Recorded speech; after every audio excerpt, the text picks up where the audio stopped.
بسم الله الرحمن الرحيم. أخي صاحب السمو الشيخ محمد بن زايد آل نهيان، Mr. Secretary General, Mr. President، أتوجه في البداية بالشكر والتقدير لأخي صاحب السمو الشيخ محمد بن زايد ودولة الإمارات العربية المتحدة الشقيقة على حسن التنظيم لهذه القمة الدولية. My friends, this year's conference of the parties must recognize, even more than ever, that we cannot talk about climate change in isolation from the humanitarian tragedies unfolding around us. As we speak, the Palestinian people are facing an immediate threat to their lives and well-being. In Gaza, over 1.7 million Palestinians have been displaced from their homes. Tens of thousands have been injured or killed in a region already on the front lines of climate change. The massive destruction of war makes the environmental threats of water scarcity and food insecurity even more severe. In Gaza, where people are living with little clean water and the bare minimum of food supplies, climate threats magnify the devastation of war. So, my friends, as we meet here today to talk about inclusivity in climate response, let's be inclusive of the most vulnerable. Palestinians severely impacted by the war on Gaza, populations around the world affected by conflict and poverty, and refugee families and host communities in our region and beyond. To address the real dangers of food insecurity in Gaza, Jordan has brought together all international partners to coordinate on mechanisms for the sustainable provision of food supplies to the Strip.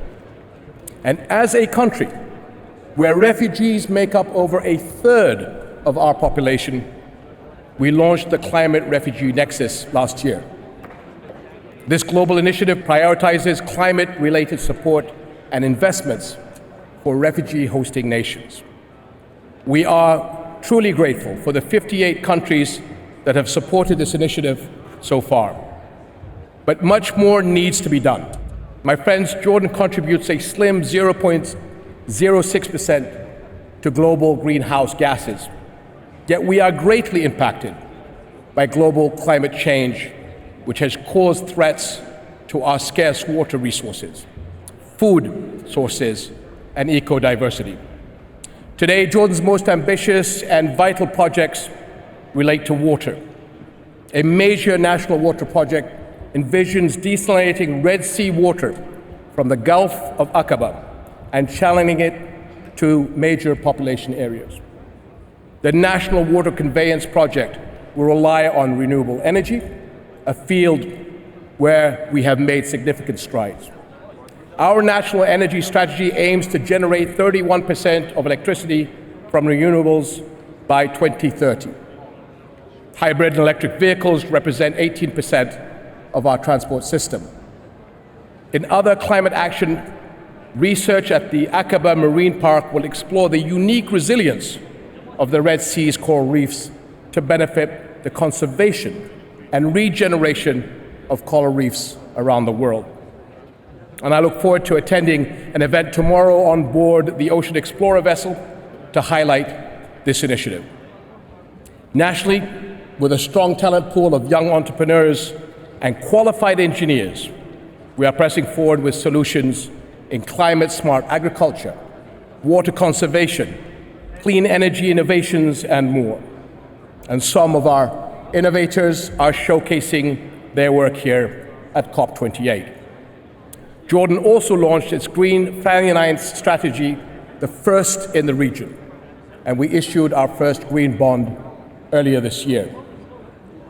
So, my friends, despite the challenges, Jordan has set an example in the region as a climate action pioneer and is emerging as a green tech hub. Yet just as the impact of climate change does not take place in a vacuum, no country's response succeeds alone. The global stocktake has shown us that our world is still far behind in achieving the goals set by the Paris Agreement. As we work to catch up on the lost time and progress, we cannot forget the most vulnerable. Conflict-ridden communities, refugees, and developing countries must not be left alone to face a global problem.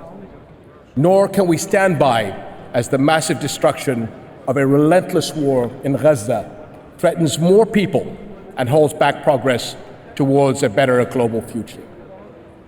Current and future generations will hold us all accountable. Thank you very much.